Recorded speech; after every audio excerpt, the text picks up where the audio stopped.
What's going on, YouTube? I'm trying a little different mic setup, so let me know if the audio is complete shit or not somehow. I know I talked yesterday about going back into some of the stuff I missed, honestly, but it's too much new information coming out, so we're gonna have to dive into that today instead. I might have to make the second video at home so I can show you guys a little bit of the video that I'm watching to make it make more sense. But if you haven't heard, apparently we're gonna invade Greenland and Panama, and we're bringing Manifest Destiny back, and the United States is gonna fucking expand into Canada and Mexico, supposedly. And if you don't know what I'm talking about, today Trump press conference of some kind was asked. Apparently we're gonna consider buying Greenland. I don't know that this is gonna happen. Think it's gonna happen. I don't think it will. But apparently they sent whatever Trump's son and some other people over there to discuss the purchase of Greenland. And I knew historically that Denmark owned it, I guess, but I didn't know they still own it. I didn't know Greenland was like not independent, I guess. It's still controlled in some way by Denmark. But overall, I think it's overblown. He got asked by a reporter if he would rule out economic and military means of coercing Greenland in some way.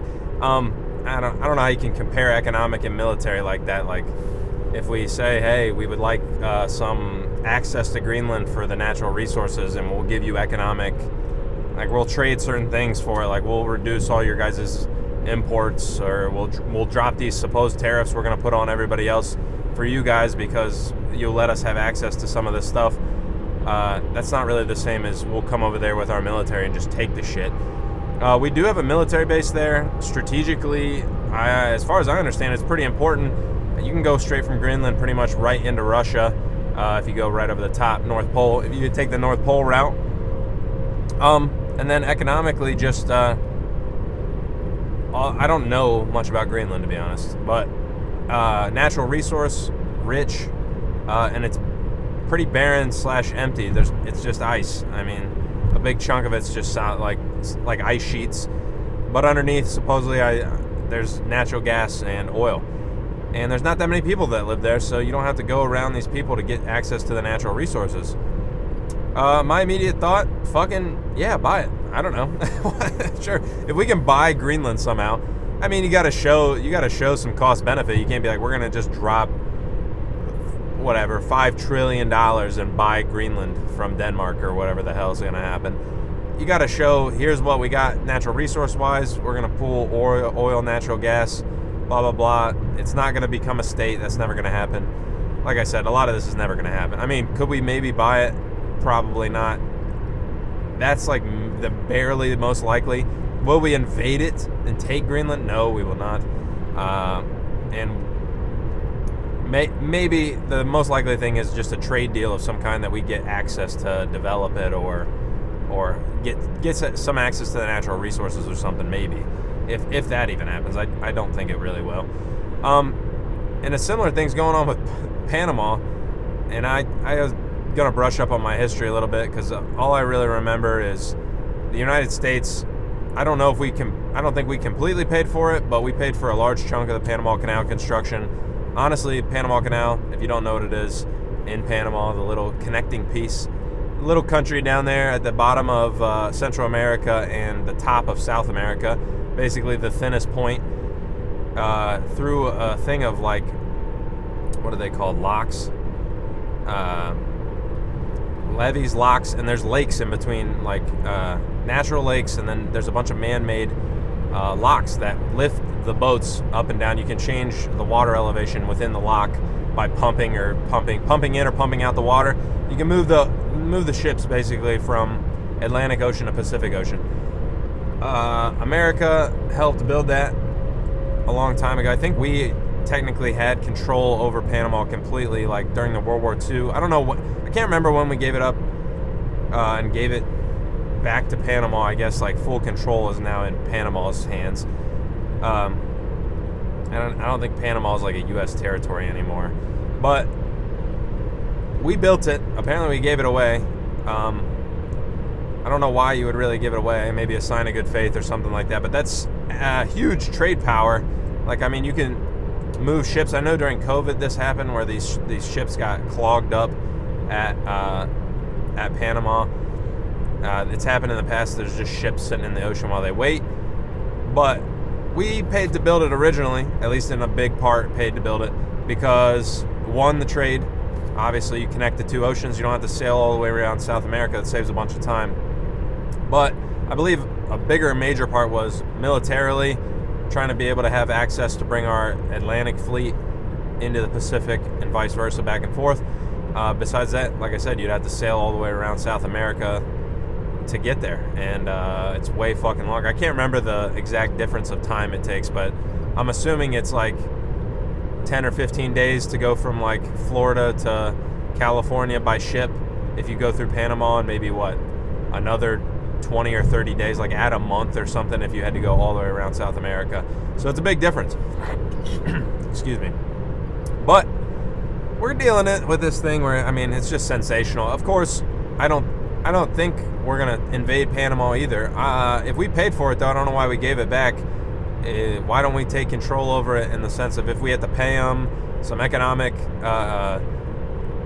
stipulations, we give Panama this or that, help them out, take control of the canal, make sure it's upkept, and that we can use it for however we need to, and then we control the trade between the Atlantic and Pacific. Why not? I think that just makes sense, especially if we're the biggest military in the area. Why do we not have control over it so we can protect it? I mean, we protect everybody in the hemisphere anyway, so why don't we just have control over it? And we never should have let it go, really. And this is going so far as to, like, I don't think I talked about it yesterday, but Trudeau from Canada, their prime minister, has resigned. I know with all this talk about Trump, he's been saying he's going to put tariffs on Canada, Mexico, everybody's getting a tariff. Everybody can catch a tariff. Trudeau is basically backing down. I think part of it was to do with this tariff thing. I know Trump doesn't like Trudeau. I think this Trudeau guy's kind of a piece of shit. I don't know anything about Canada, honestly. I don't know anything about their political system, let's say that, I guess. But Canada is very similar to the United States. Same with Mexico. Like, the United States does well, Canada and Mexico do well. We buy most of their shit. Both countries, we take in almost all of their exports. So Trump saying he's going to tariff the shit out of them is not good for their economy. They're having a tough time up there right now. I know, like, you think the housing market is fucked up in the United States. Canada's is even worse, and they make less money there. I think I heard something today that they were talking about GDP, relative GDPs. If you break down the GDP per person per hour worked, in the United States, each person is equivalent to $80 an hour. So we create $80 an hour of GDP in the United States.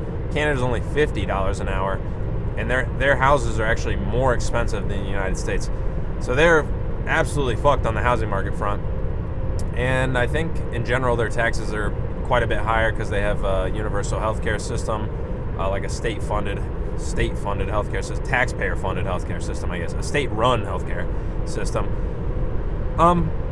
But I don't see any problem with this, like Trump threatening. Obviously, I don't support the idea of us invading any other country right now. Like, this isn't, I don't know if you've ever heard of it, but Hoi 4, the Hearts of Iron 4, these old sim games that are based around World War II and stuff like that. You play as the United States, you can take over these other countries, bring back Manifest Destiny and stuff like that, and just like own North America. That's never going to happen. Obviously, if it's by way of military force, I don't support that in any way. Like, we're not going to invade these countries. We shouldn't.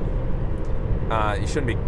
I mean, we've moved on from that way of conquering other countries and shit like that. The United States now just will kill their leaders and disrupt their economy and let them collapse on themselves, I guess. Our CAA is pretty good at that. But we're not invading Mexico, Canada, Panama, or Greenland, whatever. If economically you can put into place some better trade deals, you just enact some better trade agreements with these countries. If it's tariffs, if it's exemptions from said tariffs that everybody else gets to make it a better trade block between Mexico, Canada, the United States, that's great. It's all what happens in the end product. I mean, like I said it yesterday, but actions versus promises and making promises and just speaking about ideas, whatever. I want to see what the end result is, and you got to show me what the plan is, and see where we go from there. Canada is not going to become the 51st through 60th state after we invade them and whatever. That's not going to happen.